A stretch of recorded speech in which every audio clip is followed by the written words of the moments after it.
Pascal Bacchi, nouveau président du club d'handball de Saint-Raphaël, est l'invité de Bonjour la Côte d'Azur. Bienvenue. Merci beaucoup, merci de m'accueillir. Avec grand plaisir. Vous venez de prendre les rênes de ce club. L'ancien président était là depuis une trentaine d'années. C'est donc une page qui se tourne. Considérez-vous qu'avec votre arrivée, c'est la fin d'un cycle pour le club de handball de Saint-Raphaël? En tout cas, c'est le début d'un nouveau, ça c'est sûr, puisqu'on a beaucoup de renouvellement. Alors, l'ancien président, vous parlez de Jean-François Krakowski, qui a fait plus de 30 ans. Entre-temps, il y a eu Emmanuel Murzero, qui a fait beaucoup de travail pour moderniser notre club. Et puis, effectivement, depuis le 16 juin, c'est moi. Ouais, c'est un nouveau cycle. Je ne sais pas si c'est la fin d'un ancien.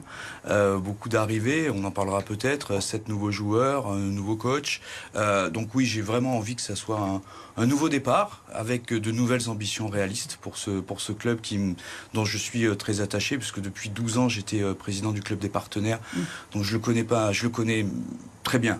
Oui, vous n'êtes pas nouveau dans le paysage du handball et notamment du club de Saint-Raphaël. J'étais dans l'équipe dirigeante. Ouais. Vous parlez des changements, il y a notamment ce duo de coach qui arrive avec l'arrivée de Benjamin Brault qui était jusqu'ici à Nancy. Alors c'est vrai que Nancy n'a pas fait de très bonne performance la saison dernière.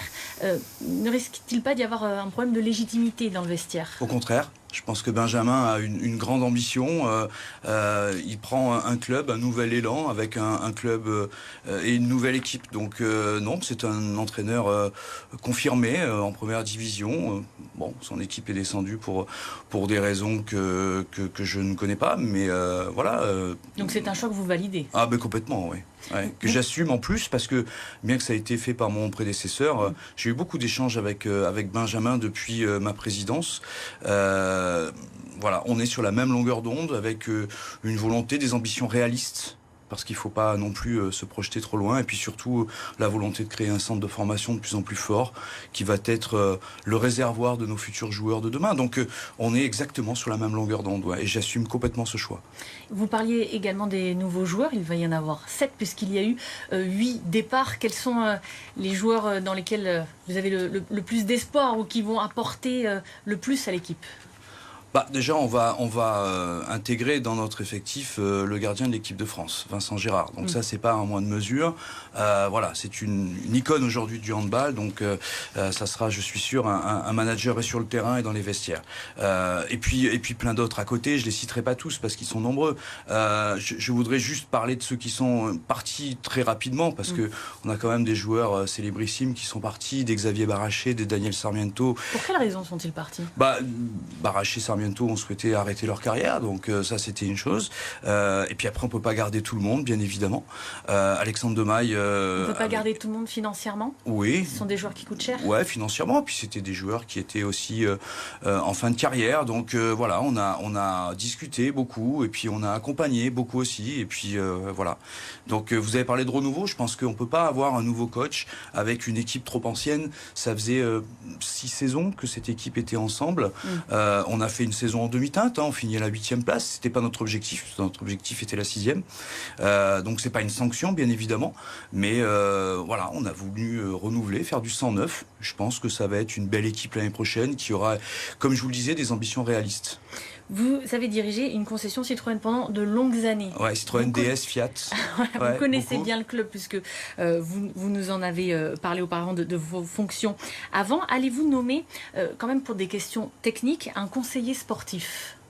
Oui, alors, nommer un conseiller sportif était implicite. On a la chance d'avoir sur le territoire de Saint-Raphaël quelqu'un qui, je pense, est l'un des meilleurs en termes d'expertise du handball, avec beaucoup de recul aujourd'hui. Et puis en plus, ce qui ne gâche rien, c'est mon ami. Donc c'est Christian Godin qui va venir effectivement nous rejoindre. Il va avoir un poste officiel dans le club alors pour l'instant, pas officiel, non. Puisqu'il fera partie des conseillers du président. J'en ai besoin. Je suis entouré par des experts dans de nombreux domaines. Le côté financier, le côté animation, le côté événement, et puis bien sûr le côté sportif. Et ça aurait été dommage de se passer à double titre de Christian, qui est l'un des meilleurs experts que le hand peut compter, et surtout qui est dans notre région et qui est disponible. Donc à terme, oui, peut-être que sur une saison prochaine, il rentrera effectivement dans l'effectif. Pour l'instant, c'est pas le cas. C'est vraiment pour me soutenir qu'il vient. Voilà. Et qu'en est-il de l'avenir du directeur général actuel, Aymeric Paillasson? L'avenir, l'avenir, il est exponentiel. exponentielle pour Aymeric. C'est la cheville ouvrière de ce club. C'est quelqu'un qui est très important pour nous, qui est très important pour le club, pour les joueurs, pour le staff. Mais il y a beaucoup de choses à faire. Vous savez, il y a des partenaires avec lesquels il faut tous les jours remettre les liens sur la table. Il y a un public qu'il faut retravailler parce que c'est un peu notre souci. Hein. Le souci du public qui ne vient plus des salles qui soutenir l'équipe. Ouais, on a eu le Covid, on a eu pas mal d'écueils. Donc voilà, maintenant il faut qu'on retrouve un public, il faut qu'on retrouve une atmosphère, il faut qu'on retrouve une ambiance. Comment vous allez faire pour les attirer ? J'ai plein de projets. Il faut gagner pour ça. Ouais, on n'a pas assez de temps parce qu'il y a plein de choses. Alors il faut gagner, il faut être ambitieux, comme je vous le disais, mais avec des ambitions réalistes. Et puis il faut une équipe Est-ce que la qui Coupe soit... d'Europe, une campagne en Coupe d'Europe fait partie des ambitions réalistes ou ça coûterait trop cher au club ? Ça fait partie des ambitions réalistes si c'est mesuré et sur une période lissée sur 3 ans. J'ai écrit pour le directoire une feuille de route qui s'appelle CAP 2025. La première année, ça sera la construction, on l'a dit, avec une équipe nouvelle, avec beaucoup de nouveaux joueurs. Nouveau staff. La deuxième, ça sera la concrétisation. Il faut qu'on aille chercher des places importantes pour qu'on puisse se qualifier. Et puis moi, j'aimerais, parce que je suis un passionné de ce sport et de cette équipe, j'aimerais amener mon directoire qui m'a fait confiance, ce public, ses partenaires, sur une aventure, pourquoi pas européenne. Oui, c'est sûr, c'est cher, c'est sûr. J'ai demandé, est-ce que le club a les financements nécessaires pour cela ? Mon rôle, c'est de les trouver. Vous savez, moi, je ne suis pas là pour tirer des pénaltys, je suis là pour trouver les ressources nécessaires aux ambitions du club. Donc les ambitions, elles seront mesurées, réalistes. Le centre de formation, je vous en ai parlé. Et puis, bien évidemment, on ne peut pas attirer des mouches sans avoir une équipe première qui soit dans le top 5 ou dans le top 6 du classement. Donc voilà, la feuille de route, je vous l'ai dit en quelques mots. Mais mon rôle, avant tout, c'est d'aller trouver les ressources nécessaires et de me battre au quotidien pour que nos partenaires continuent à adhérer au projet. Votre rôle, justement, sera-t-il uniquement économique ou aussi de représentation, de présence soutenue auprès de vos joueurs ? Il faut, comme dans tout club, il y a un entraîneur qui entraîne, il y a un directeur qui dirige et il y a un président et un directoire qui préside. Moi, c'est de donner des directives. Après, il y a des experts pour être au quotidien aux côtés des joueurs. Si vous parlez de ma présence, elle sera bien sûr importante, comme je l'ai toujours fait. Parce que d'abord, je suis passionné, parce que j'ai jamais loupé un match à domicile, ou alors il fallait vraiment que je sois au fond de mon lit, et c'est rare.